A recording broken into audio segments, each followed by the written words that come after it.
Un marido, avergonzado de su esposa de pueblo, me desterró al campo durante 25 años, y ahora, a sus 67 años, enfermo y solo, quiso regresar para llevarme a la ciudad a que lo sirviera, pero el portón de nuestra antigua casa, al abrirse, lo dejó petrificado, todo por una copa de vino Gran Reserva que me amargó la boca en una fiesta elegante, por lo que yo, una esposa leal y madre de su hijo, fui cruelmente enviada de vuelta al pueblo por mi marido. Hace 25 años, Antonio usó la excusa de la enfermedad de su padre para exiliarme a mí y a nuestro hijo Carlos a un pueblo perdido de Castilla-La Mancha, borrándonos de su brillante vida en Madrid, dejándome con un anciano enfermo, un cortijo en ruinas y una humillación profunda. 25 años después, las cosas han cambiado. Su amante le sacó todo el dinero y se fue, dejándolo solo y enfermo a sus 67 años, y desesperado, tomó un taxi de vuelta al pueblo, pensando que encontraría a su vieja esposa pobre y andrajosa,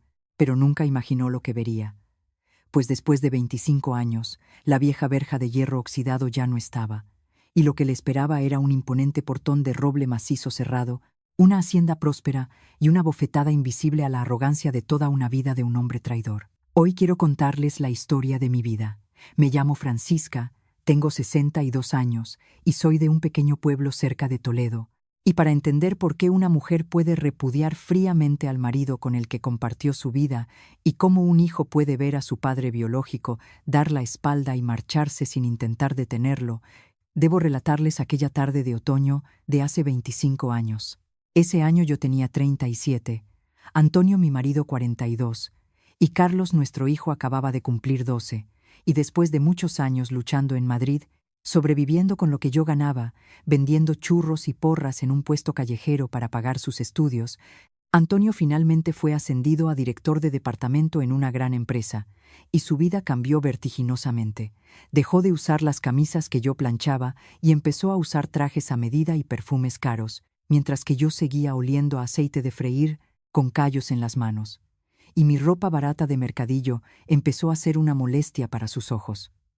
Esa tarde, Antonio llegó temprano a casa y tiró sobre la cama una bolsa con un vestido de terciopelo granate, diciéndome que esa noche su empresa celebraba una fiesta por su ascenso, con directivos y socios extranjeros, y que me bañara, me pusiera el vestido y fuera con él. Yo le pregunté qué pintaba allí si no conocía a nadie, y que el vestido me resultaba incómodo, que prefería quedarme a preparar la cena para Carlos, pero él me cortó, diciendo que no hablara tanto, que el jefe valoraba la familia y que yo iba para quedar bien, que me pusiera el vestido, un poco de pintalabios, y que allí comiera poco y si no sabía algo, que sonriera y me callara, que no fuera vulgar como en el mercado, que tenía que guardar las apariencias por él. Escuché esas instrucciones con un nudo en la garganta, pues mi marido no me llevaba por orgullo, sino como un accesorio obligatorio para aparentar, temeroso de que lo avergonzara, pero como esposa obediente no discutí, le pedí a la vecina que echara un ojo a Carlos y, con ese vestido extraño, subí tímidamente a su coche hacia un restaurante de lujo en el centro de Madrid, con lámparas de araña deslumbrantes y gente vestida de etiqueta, hablando idiomas extranjeros. Me senté junto a Antonio, escondiendo las manos bajo la mesa por miedo a que vieran mis uñas estropeadas por el trabajo, sin atreverme a comer ni a hablar, y todo habría ido bien si no hubiera llegado el momento del brindis, cuando un socio extranjero se acercó con una botella de vino tinto muy caro, un Gran Reserva que nunca había visto,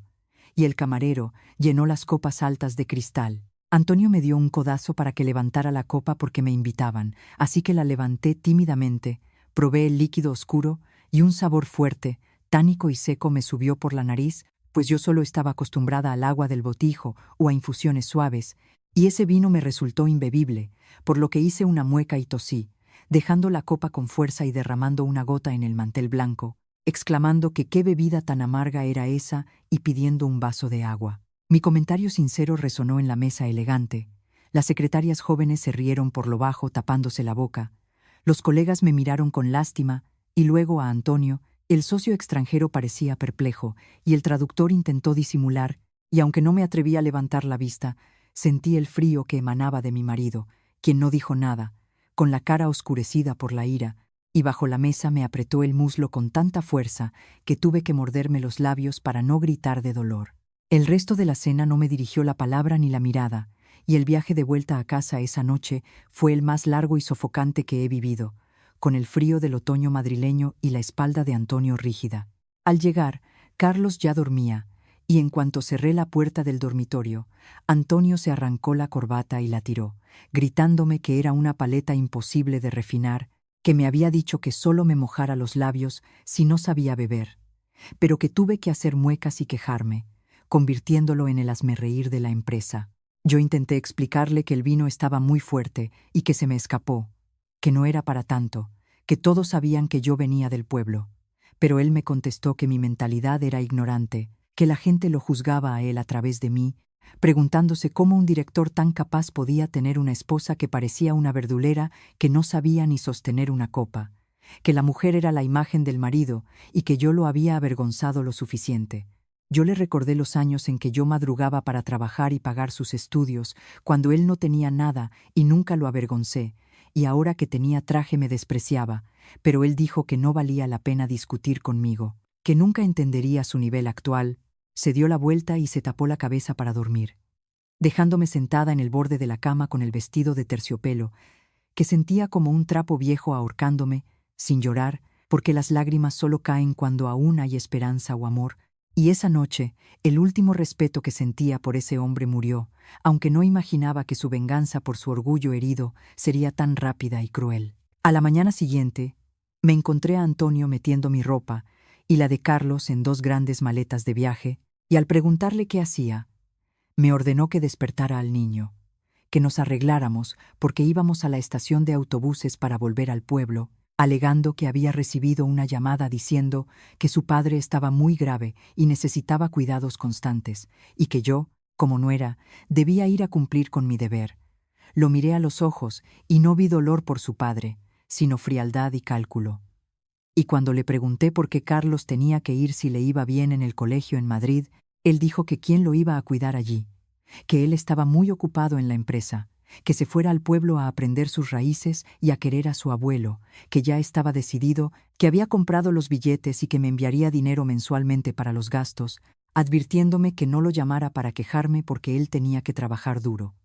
Me quedé paralizada, entendiendo que la enfermedad del padre era la excusa perfecta para arrancar la raíz pueblerina de su vida de lujo y que llevarse a Carlos era para no asumir su responsabilidad como padre, limpiando la casa de cualquier estorbo del pasado. Carlos salió adormilado preguntando dónde íbamos, preocupado por un examen de matemáticas, y Antonio le dijo que se olvidara, que le había sacado los papeles del colegio y que se iba al pueblo con su madre y su abuelo. El niño me miró asustado y yo le apreté la mano, sin llorar ni suplicar, sabiendo que rogar a un hombre cruel solo me humillaría más, así que le dije a Carlos que se lavara la cara, que nos íbamos con el abuelo que nos necesitaba, y cogí las maletas pasando por delante de Antonio, quien parecía sorprendido por mi sumisión, esperando quizás un escándalo, pero no le di el gusto. En el autobús viejo y polvoriento, Carlos apoyó la cabeza en mi hombro en silencio, intuyendo quizás el rechazo de su padre, y yo miré atrás viendo Madrid alejarse, pensando en mis 15 años de juventud y esfuerzo, barridos por una copa de vino y el orgullo de un hombre. Antonio nos empujó al pueblo, dejándonos con su padre enfermo, creyendo que se había librado de una carga para disfrutar de su éxito y libertad, pero no sabía que ese viaje no era mi final, sino el regreso de una mujer que, tras morir por dentro, iba a renacer, y el día que Antonio descubriera la verdad bajo aquel techo ruinoso, se daría cuenta de que había tirado lo más valioso de su vida. El autobús nos dejó en el cruce y caminamos hacia el pueblo al anochecer con el viento frío, Carlos con su bolsa de deporte y yo con las maletas, proyectando sombras solitarias. El viejo cortijo de la familia de mi marido estaba en ruinas, con la verja de hierro oxidada chirriando y el tejado lleno de musgo, y al entrar, el olor a humedad y medicinas nos golpeó. Mi suegro, don Manuel, yacía en una cama antigua en el salón, tullido por la artritis y un ictus, y al vernos se sorprendió, preguntando por Antonio, a lo que yo mentí diciendo que estaba muy ocupado en Madrid y que nos había mandado a nosotros para cuidarlo, una mentira que me amargó la boca. Don Manuel, que no era tonto, nos miró con tristeza y una lágrima le cayó por la cara arrugada, lamentando haber engendrado a un hijo tan ingrato que despreciaba su casa y a su familia, y me pidió perdón A lo que yo respondí que era mi deber cuidarlo y que haríamos del cortijo un hogar de nuevo. Desde ese día, mi vida se enterró en la oscuridad de esa casa ruinosa, levantándome a las 4 de la madrugada para encender el fuego, calentar agua para lavar a mi suegro y prepararle sus medicinas, una tarea difícil pues él no controlaba sus necesidades, y mis manos, ya curtidas, se agrietaron y sangraron por el agua fría y el jabón, pasando noches en vela aliviando sus dolores. Mientras tanto, Antonio, el hijo ejemplar en Madrid, enviaba por giro postal exactamente 150 euros al mes, siempre acompañados de una llamada telefónica para dar órdenes y hacerse el generoso, y cuando yo le decía que el dinero no alcanzaba para las medicinas, la comida y los gastos de Carlos, él me acusaba de querer aprovecharme, diciendo que 150 euros en el pueblo eran una fortuna, que no sabía administrarme, que la escuela del pueblo era barata y que no gastara en medicinas caras para un viejo que no se iba a curar, que le diera hierbas del campo y que no le pidiera más porque él trabajaba muy duro. Colgaba el teléfono y yo me quedaba mirando el aparato, pensando en su trabajo duro mientras yo limpiaba las heces de su padre, teniendo que estirar esos míseros euros para 3 personas, comiendo verduras del huerto y un poco de carne picada para el abuelo. Carlos creció en esa escasez y frialdad, burlado en la escuela por ser el niño abandonado por su padre, volviéndose reservado pero maduro,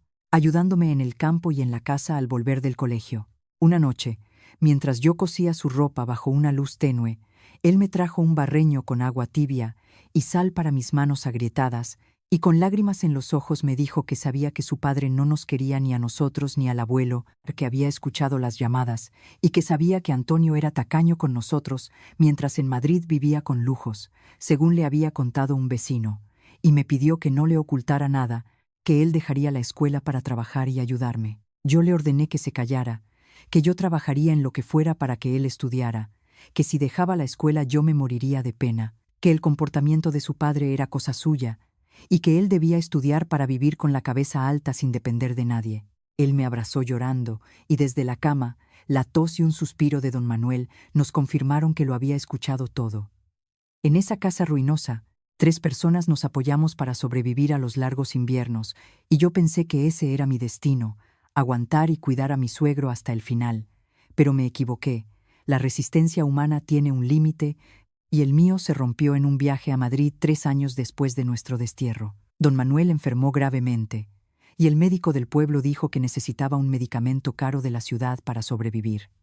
Así que gasté mis últimos ahorros y pedí prestado para reunir el dinero. Llamé a Antonio, pero no contestaba, así que dejé a mi suegro con una vecina y tomé el autobús a Madrid con una bolsa con huevos de corral y un poco de azafrán que había cultivado para vender. El viaje fue largo y caluroso, y al llegar a Madrid caminé hasta nuestro antiguo apartamento, sintiéndome extraña en la ciudad. La puerta estaba entreabierta y antes de llamar escuché risas de mujer y la voz de Antonio, dulce como nunca la había oído conmigo, y por la rendija vi a Antonio en el sofá que yo había tapizado, con una mujer joven, Verónica, en camisón rojo, dándole uvas en la boca. Ella le pedía ir a la playa, que estaba aburrida, y le preguntaba si la esposa vieja del pueblo no sospechaba nada, quejándose de que él enviara dinero, aunque fuera poco, a lo que Antonio respondió que eran solo unos euros para que la criada barata cuidara al viejo y los dejara en paz, que yo era una paleta ignorante que no sospechaba nada y que seguro le estaba agradecida. Ella se rió diciendo que si yo me enteraba podía ir a montar un escándalo, pero él la tranquilizó diciendo que una mujer ignorante como yo no se atrevería, que si nos divorciábamos yo no tendría qué comer y que dejara que yo cuidara al viejo hasta que se muriera para luego vender el cortijo ruinoso y con ese dinero comprarle a ella un coche nuevo. Mis manos se aferraron a la reja hasta que los nudillos se pusieron blancos. El corazón se me heló de odio al oír sus palabras, llamándome criada barata e ignorante, planeando vender nuestra casa. Vi una copa con una marca de carmín rojo en la mesa, un sello que tachaba mi juventud y mi sacrificio. Pude haber entrado a gritar y golpear, pero me detuve al ver mi ropa de pueblo y mi bolsa con huevos, dándome cuenta de que si entraba, yo sería la patética, y él solo vería a una loca de pueblo molestando su paz. Y comprendí que ese hombre ya no era mi marido, que había muerto la noche que nos echó, y que lo que había en el sofá era un monstruo egoísta. Solté la reja, recogí mis cosas sin derramar una lágrima. Mi furia se convirtió en algo frío y duro como el acero. Bajé las escaleras, fui a la farmacia a comprar el medicamento y tomé el autobús de vuelta al pueblo, con la imagen de la marca de carmín y la frase «vender el cortijo ruinoso» grabadas en mi mente, dándome cuenta de que mi vida cambiaba en ese momento, que ya no esperaría nada de Antonio y que tendría que ganar mucho dinero con mis propias manos. Al llegar a casa ya tarde, Carlos me esperaba, me preguntó por su padre y si había mandado dinero. Yo negué con la cabeza, le acaricié el pelo y le dije que su padre estaba lejos, que había comprado la medicina y que desde ese día no esperaríamos dinero de nadie, que yo me encargaría de todo. Él vio la determinación en mis ojos y no preguntó más. Don Manuel dormía tranquilo con la nueva medicina. A la mañana siguiente, en el mercado del pueblo, compré un cuaderno y un bolígrafo, y al llegar a casa escribí con fuerza en la primera página la fecha y mi juramento. Desde hoy, Francisca no tiene marido, debo vivir por mí misma.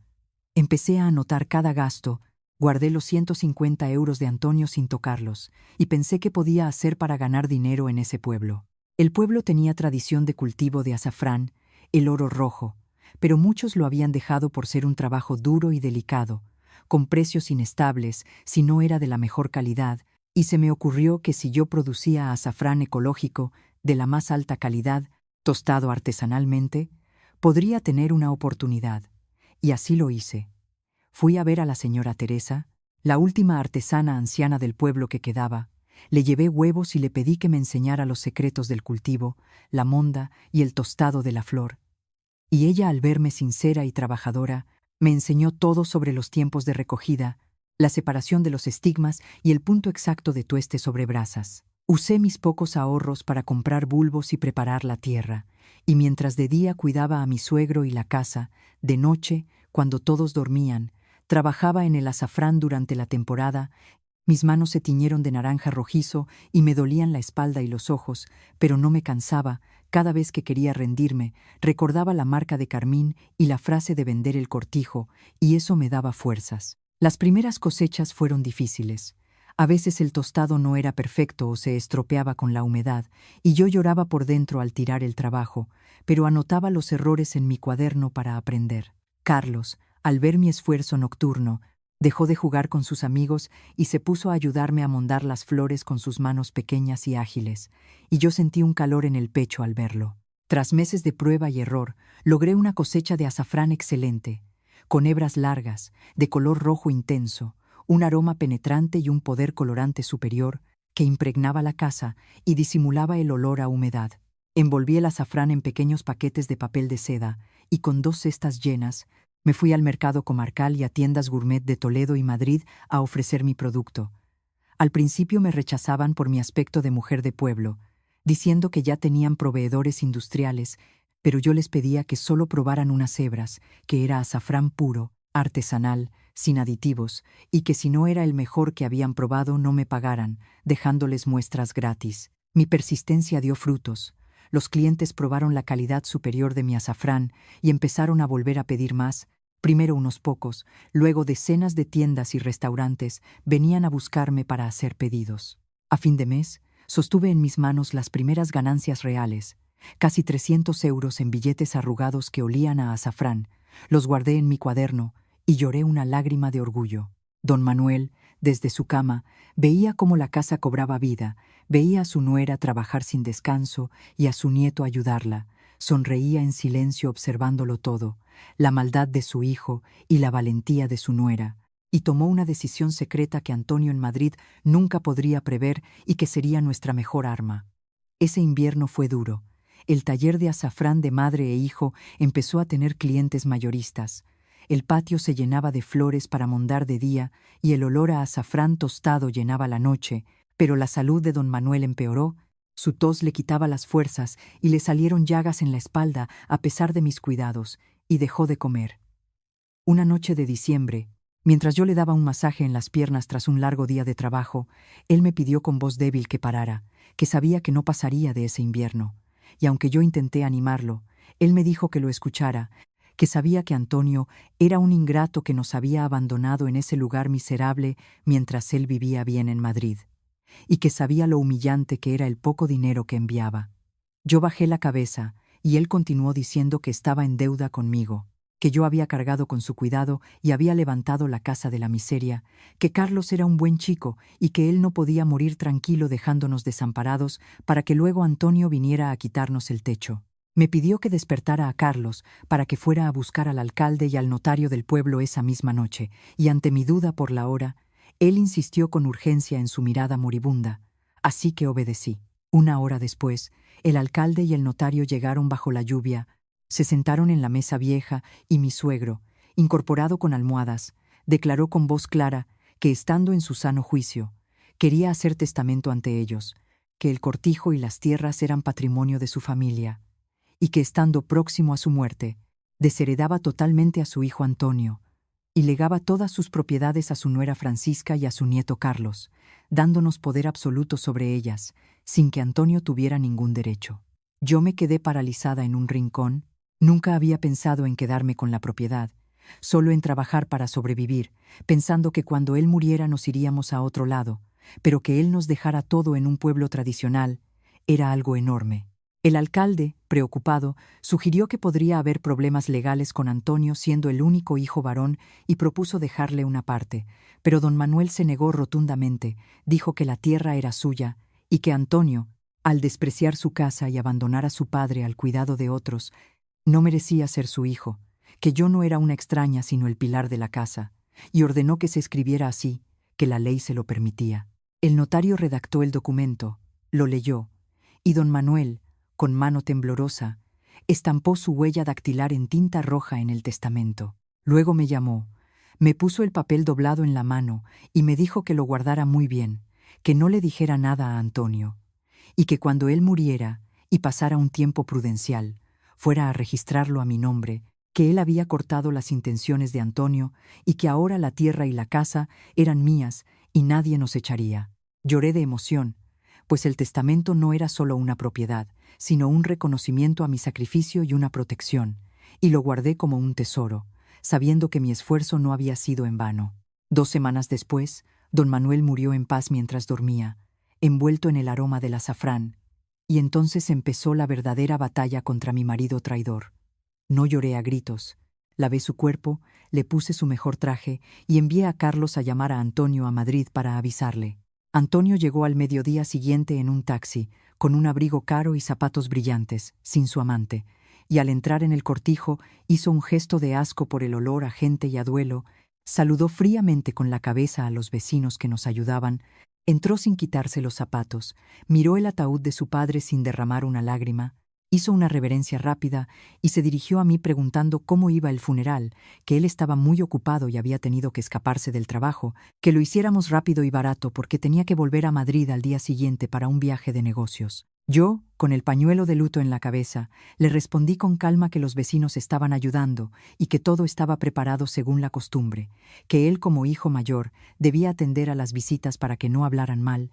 y que nosotras nos encargaríamos de la comida. Él se quejó de tener que sentarse allí a que lo interrogaran, criticó la casa por estar vieja y oler a humedad, diciendo que le daba vergüenza que sus conocidos de Madrid lo vieran allí, y me ordenó que limpiara la habitación del fondo para que él pudiera cambiarse. Tiró su bolsa de marca en una mesa y se paseó arrogantemente por el funeral de su propio padre, actuando como el hijo importante y ocupado, fingiendo dolor ante los pocos conocidos que vinieron de fuera, pero quejándose de la comida y del ruido cuando se iban. Carlos, vestido de luto, permaneció junto al ataúd de su abuelo sin hablarle a su padre, y cuando Antonio intentó darle órdenes como si fuera un criado, Carlos lo ignoró y Antonio se tragó su enfado por el qué dirán. Después del entierro, bajo una lluvia fina, Antonio se protegió bajo un paraguas grande para no mancharse los zapatos de barro, y sin esperar a la comida familiar, cogió su bolsa, me llamó a un rincón del patio y sacó de su cartera un fajo de billetes,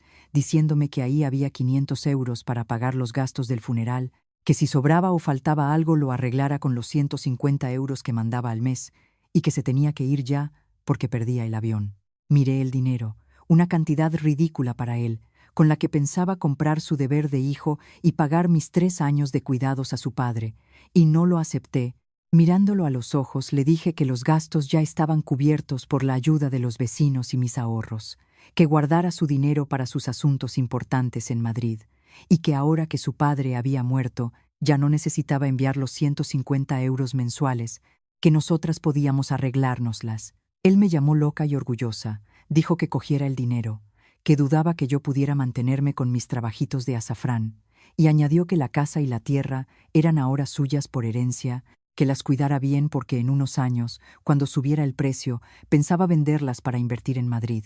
y que entonces me daría algo de dinero para que me buscara otro sitio para vivir. Al oír la palabra vender, sentí una satisfacción interior, pero no lo demostré. Toqué el testamento en mi bolsillo sabiendo que él no sabía nada, que seguía creyéndose el dueño y señor que decidía nuestro destino, ignorando que la tierra bajo sus pies ya no era suya. Asentí levemente con una sonrisa irónica que él no notó y le dije que estaba bien, que se fuera a sus asuntos y tuviera buen viaje. Antonio resopló, guardó el dinero, paró el taxi que lo esperaba y se fue, llevándose al hombre que me traicionó, desapareciendo tras los árboles bajo la lluvia. Me quedé mirando el camino, pensando que siguiera con su arrogancia y su vida de lujo, que tenía razón en que la tierra valdría más en unos años, pero que ya no sería suya, pues el papel en mi bolsillo era su sentencia final, y que yo usaría esa tierra que él despreciaba para construir un imperio que lo haría arrodillarse. El viejo portón oxidado se cerró chirriando, y en ese momento la Francisca sumisa y paleta desapareció, quedando solo una mujer con la ambición de renacer de sus cenizas. El tiempo pasó de forma justa, y tras un tiempo prudencial después de la muerte de mi suegro, fui con el alcalde al registro de la propiedad con el testamento, y el cambio de titularidad se hizo sin problemas. Y al tener las escrituras, a nombre de Francisca y Carlos, supe que había ganado la primera batalla, mientras Antonio seguía en Madrid, perdido en su poder y sus amantes, sin preocuparse por la casa del pueblo,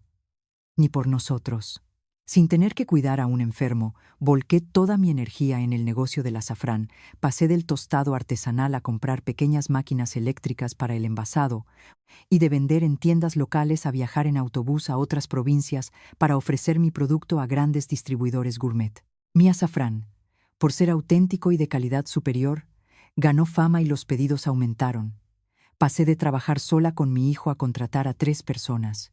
luego a 5, y luego a 15 vecinos del pueblo. El patio se quedó pequeño y compré el terreno de al lado para ampliar el taller, y compré una furgoneta para los repartos. Carlos creció entre el aroma del azafrán y no me decepcionó. Estudió administración de empresas en Madrid y en lugar de quedarse allí, volvió al pueblo para ayudarme, diciéndome que ahora le tocaba a él, que había aprendido marketing y comercio exterior y que yo dirigiera desde atrás mientras él se encargaba de la expansión. Mi hijo cumplió su palabra. El pequeño taller artesanal se convirtió en la empresa Azafrán Francisca e Hijos S.L.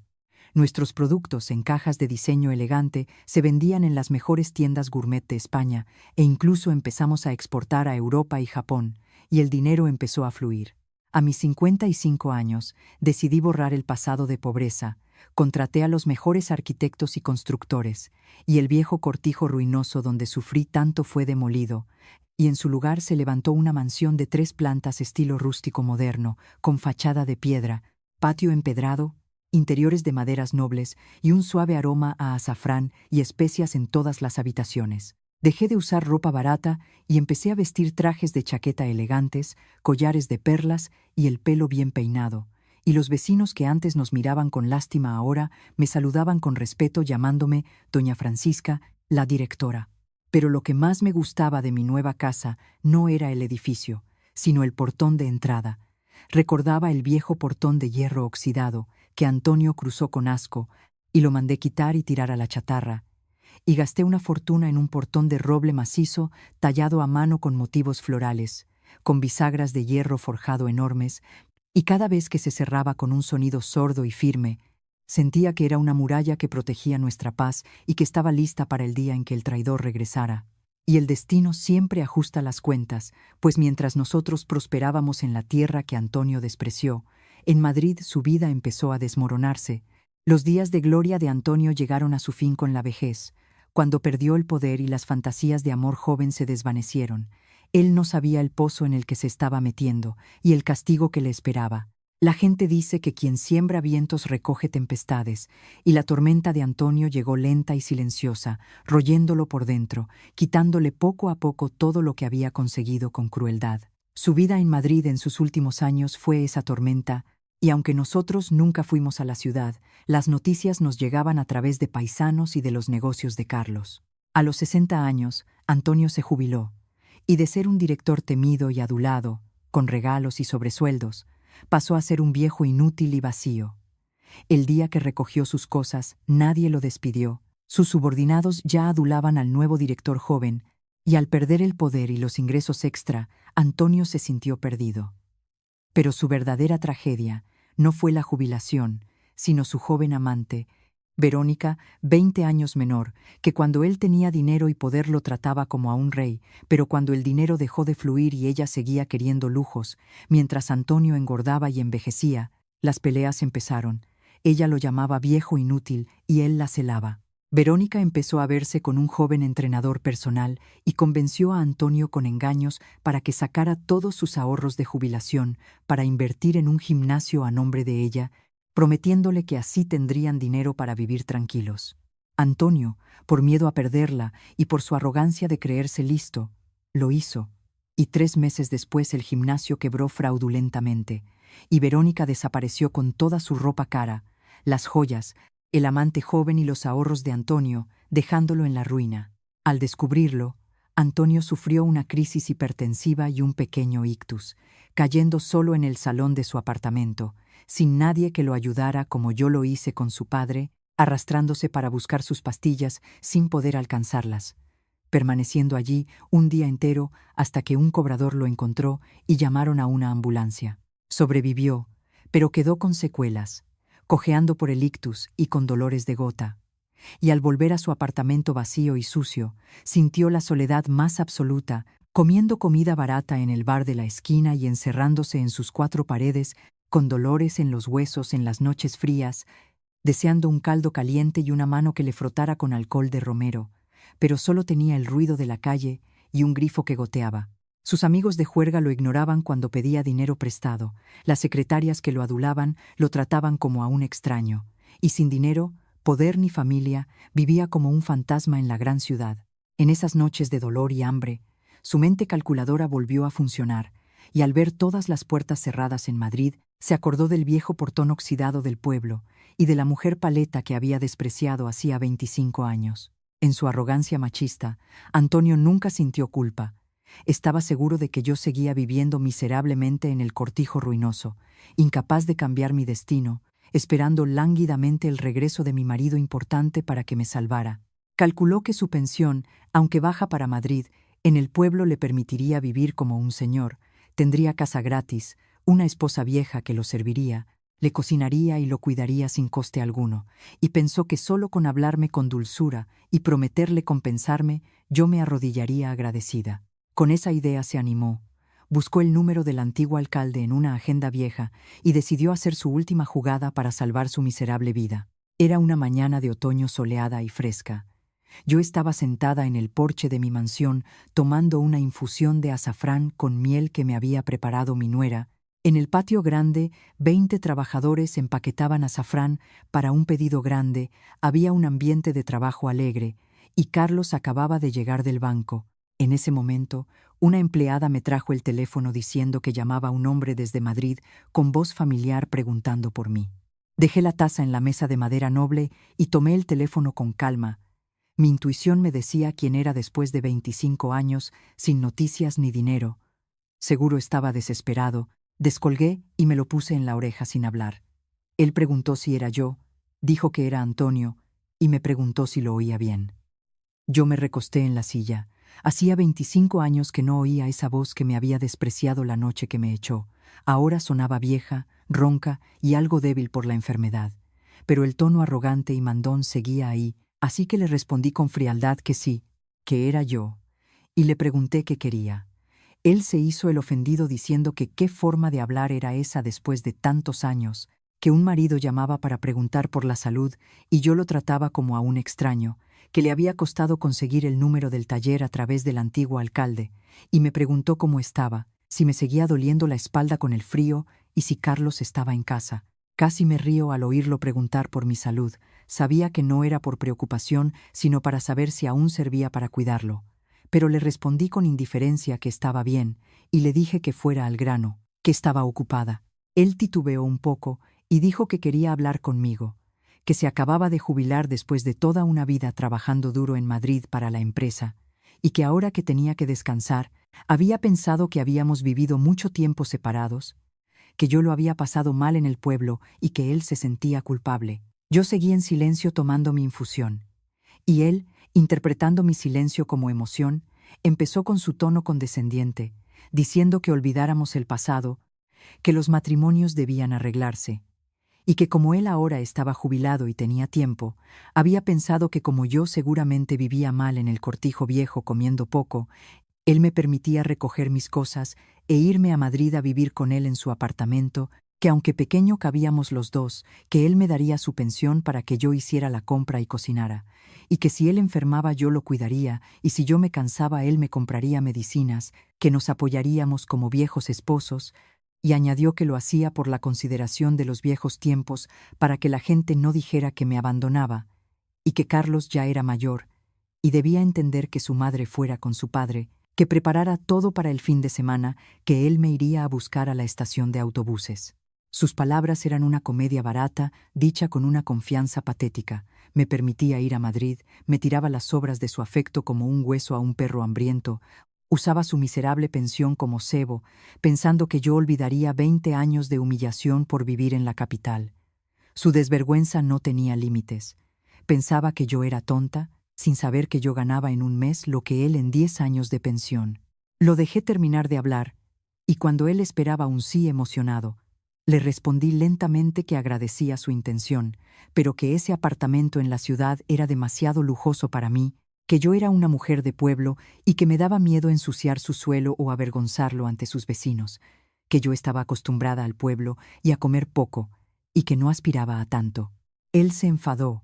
y me dijo que si estaba loca, que era una oportunidad de cambiar de vida, de vivir bien en la ciudad con mi marido manteniéndome, que si pensaba seguir en ese agujero para siempre, que dejara el orgullo y que ya que él se había rebajado a llamar, que no me hiciera la difícil. Yo le respondí que no me hacía la difícil, que si de verdad quería que nos apoyáramos como viejos esposos, que viniera él al pueblo, que la tierra y la casa seguían allí esperándolo, que hiciera sus maletas y tomara un taxi para venir, que aquí yo me encargaría de que no le faltara nada y que lo estaba esperando en el portón de casa.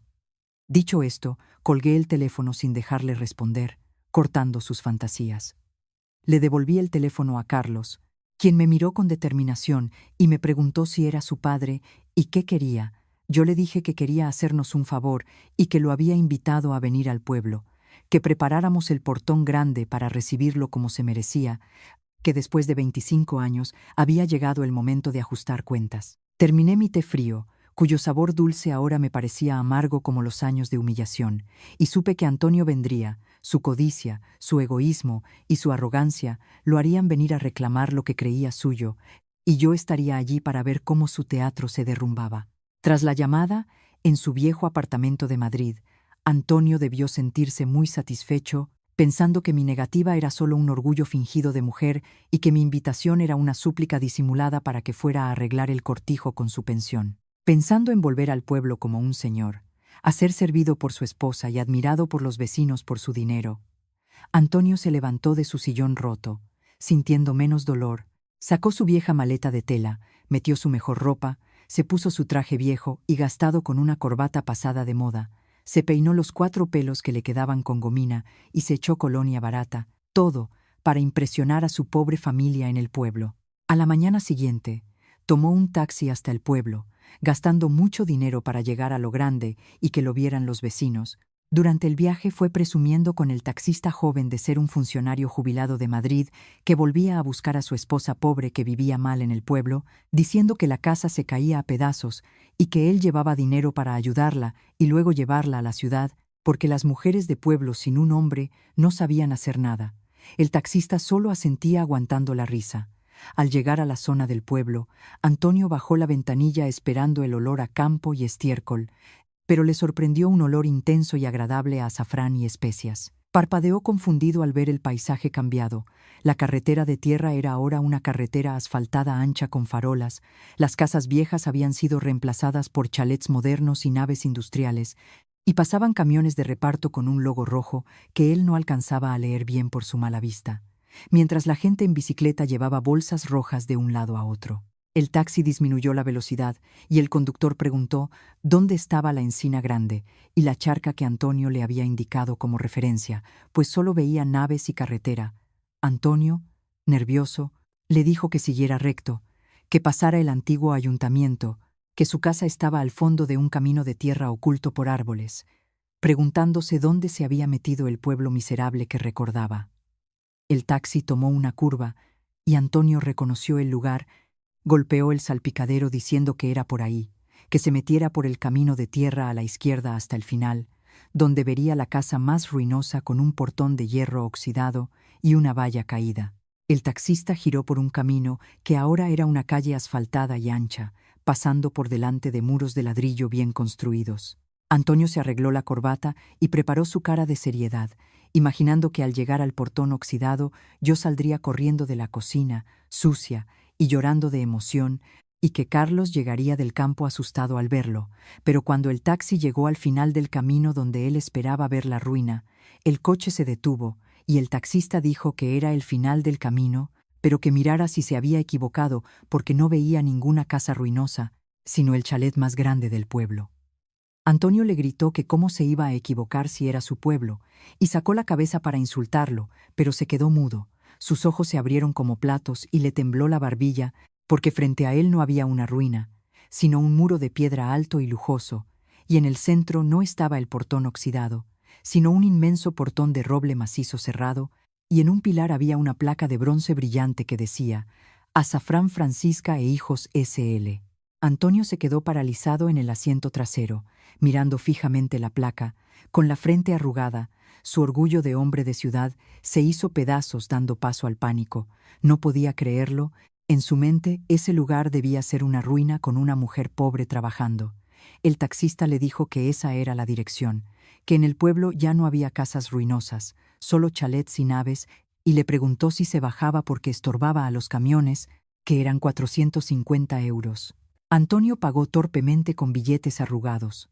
Bajó con su maleta vieja, sintiendo el suelo asfaltado bajo sus pies doloridos. Se paró frente al portón gigante de roble buscando algún rastro del viejo portón de hierro, pero era inútil, el muro de piedra era imponente. En ese momento sonó un pitido, y el motor eléctrico abrió lentamente las dos hojas del portón de roble, revelando una escena de actividad y prosperidad que lo dejó boquiabierto. El patio de tierra era ahora de hormigón, cubierto por un techado moderno donde docenas de trabajadores uniformados trabajaban rápidamente con máquinas que hacían poco ruido. Había estanterías llenas de cajas rojas de azafrán, al fondo se veía la mansión de 3 plantas blanca e imponente, y un camión mediano estaba cargando mercancía. Antonio se quedó con la boca abierta, sin aire, el olor a azafrán y especias le llenó la nariz, trayéndole recuerdos lejanos de la noche que nos echó. Y en medio de esa escena, la puerta de cristal de la casa se abrió,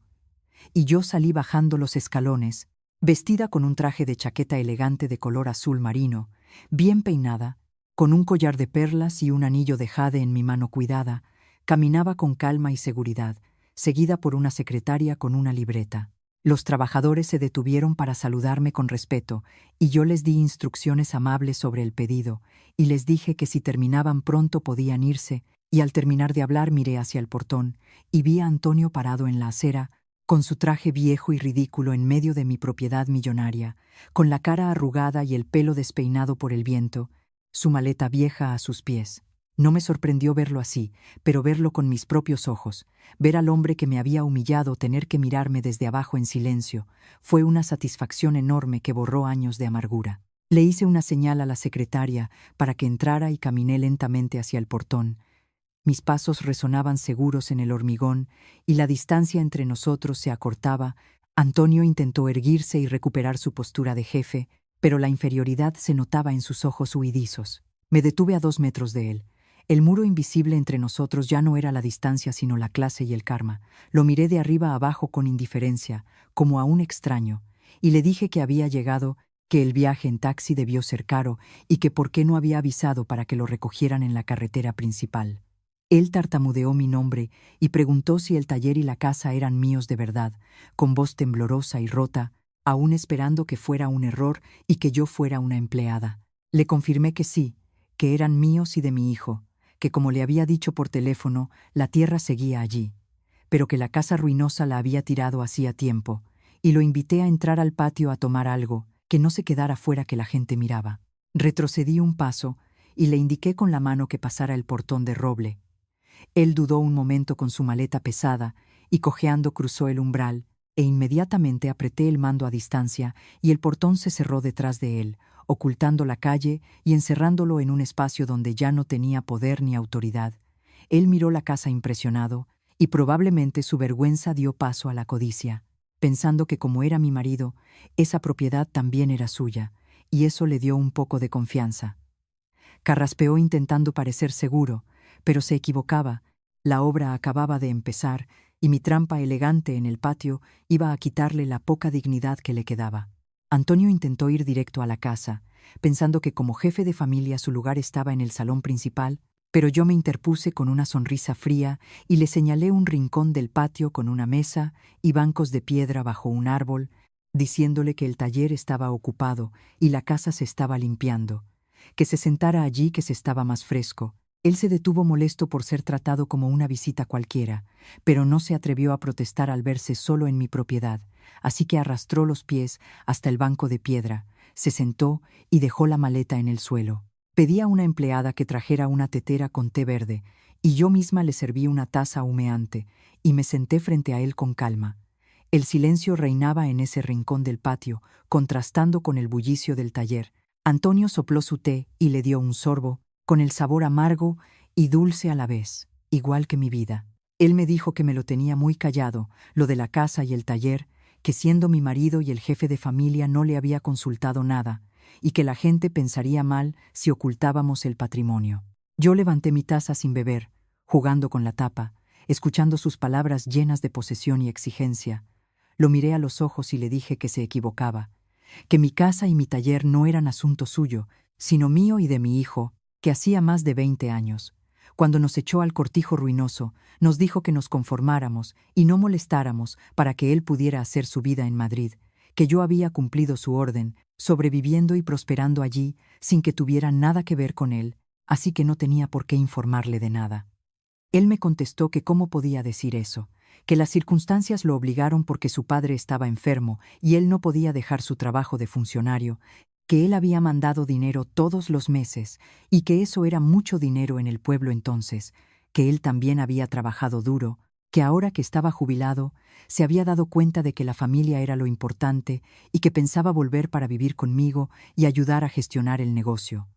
que Carlos era joven y no tenía su experiencia, que él vendría a dirigir y que el taller crecería más. Habló seguido, con cara de hombre bueno y generoso, pintando un futuro en el que él volvía a ser el jefe y se apropiaba de mi esfuerzo, una desfachatez que años atrás me habría hecho llorar de rabia, pero ahora solo me daba risa y lástima. Dejé la taza con fuerza en la mesa de piedra, haciendo un ruido que lo sobresaltó, y le pregunté qué circunstancias lo obligaron a llevarme a esa fiesta para humillarme y llamarme paleta, qué circunstancias lo obligaron a dejar a su padre morirse solo mientras él estaba con su amante comiendo uvas en el sofá. Al oír hablar de la amante y las uvas, Antonio palideció, se le desencajó la cara y me preguntó tartamudeando quién me había contado esas mentiras. Yo le dije que nadie, que yo misma había ido a Madrid cuando su padre necesitaba medicinas urgentes y lo había visto por la rendija de la puerta con esa tal Verónica, y había oído cómo me llamaba criada barata e ignorante y cómo planeaban vender el cortijo cuando el abuelo muriera para comprarse un coche. Le dije que no era tonta, que me había callado todos esos años no por miedo, sino porque desde ese momento para mí él había muerto. Antonio se quedó boquiabierto, respirando agitado, su secreto de años descubierto a plena luz del día. Avergonzado bajó la cabeza, pero su codicia no le dejó rendirse. Acorralado empezó a hacerse la víctima y a usar la ley para defenderse. Me dijo que sabía que se había equivocado, que era joven y se dejó llevar, que ahora estaba viejo, enfermo y arruinado porque esa mujer lo había engañado, Me pidió que no fuera cruel viéndolo así mientras yo era rica, y que aunque lo odiara, legalmente seguíamos casados y que los bienes gananciales eran de los dos, que la tierra era de su familia y de su padre, y que yo no podía echarlo de la tierra de sus antepasados. Me recosté en el banco cruzando los brazos, viendo cómo seguía creyéndose con derechos, usando la ley y la sangre para amenazarme y exigir la mitad de mi trabajo. Sentí lástima por él.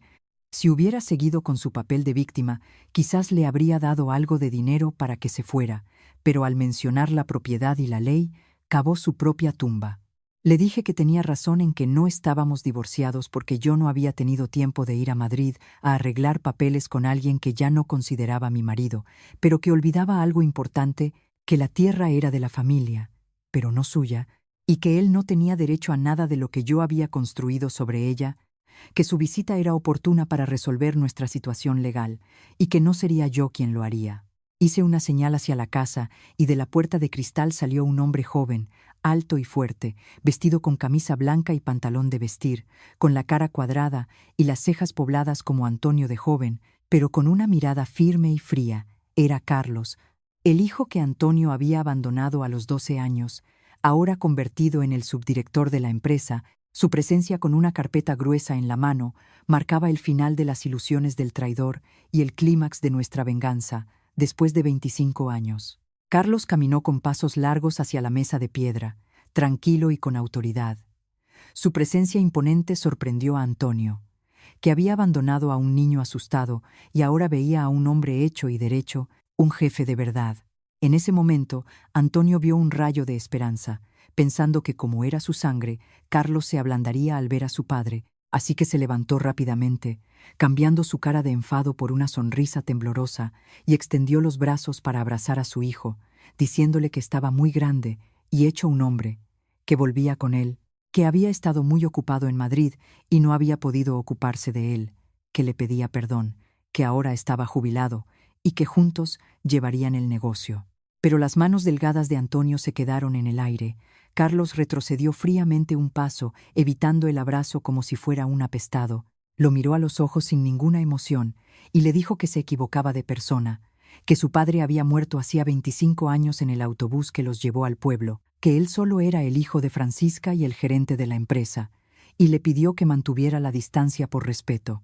Las palabras de Carlos fueron como agua hirviendo para Antonio, que se puso rojo de ira y luego pálido. El hijo que pensaba usar como salvavidas lo había rechazado completamente, hundiendo su última esperanza. Antonio le gritó que era un desagradecido, que él era su padre, que ahora que tenía éxito lo despreciaba, y me acusó a mí de haberlo educado así, diciendo que la sangre era la sangre y no se podía negar. Carlos le respondió preguntando dónde estaba su sangre, cuando él estaba con su amante, gastando dinero mientras su madre recogía chatarra para las medicinas del abuelo. ¿Dónde estaba su sangre, cuando en la escuela se burlaban de él por no tener padre? Y le dijo que no tenía derecho a darle lecciones ni a levantarle la voz a su madre en esa casa. Antonio temblaba de rabia, agarrando el borde de la mesa de piedra, y gritó con voz ronca que nos estábamos aliando para humillarlo,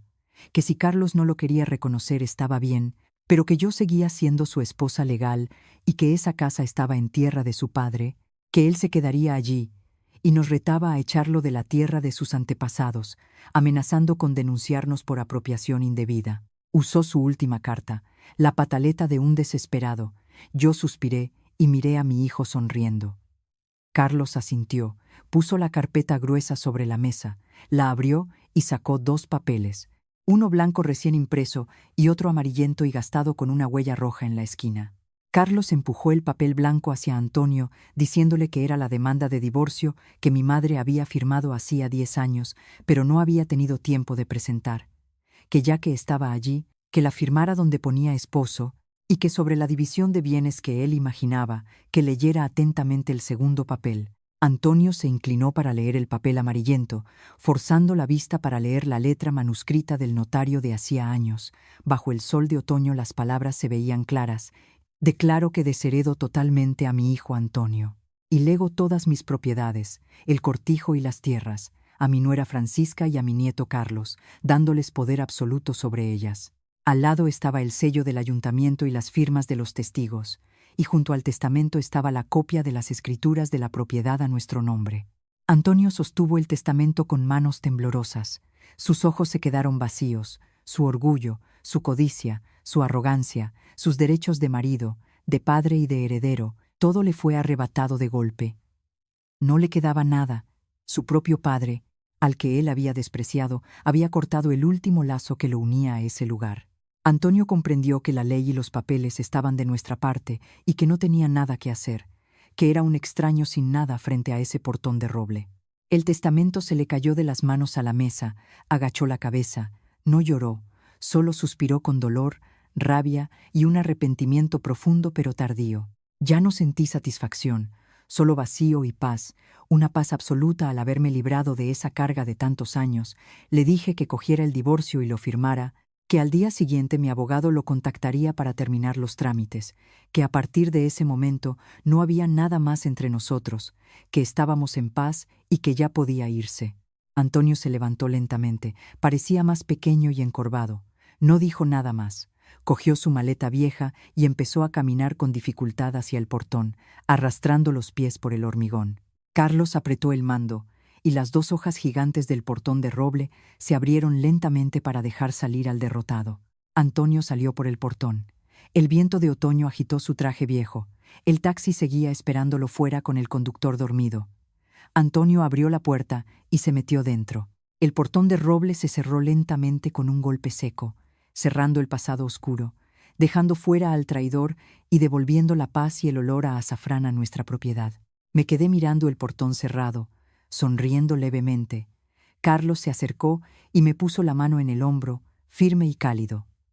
Señoras y señores, 25 años es mucho tiempo para la juventud de una mujer, pero muy poco para que el universo ajuste las cuentas. Dicen que el hombre construye la casa y la mujer el hogar. Pero si el hombre destruye el hogar, la mujer recogerá los pedazos para construir su propio reino. La mejor venganza contra un traidor no es llorar o insultar, sino vivir una vida brillante, independiente y rica, para que cuando mire atrás se dé cuenta de que ya no merece ni estar cerca de ti. Mi suegro usó el testamento para hacerme justicia, pero fueron mis manos agrietadas trabajando el azafrán las que salvaron mi vida. Y Antonio, él tendrá que vivir el resto de sus días en su apartamento frío, solo y arrepentido de haber tirado lo más valioso que tenía. El destino se encarga de todo, el castigo no siempre es un rayo, sino tener que vivir solo y vacío hasta el final, viendo a quienes despreciaste en la cima de la felicidad.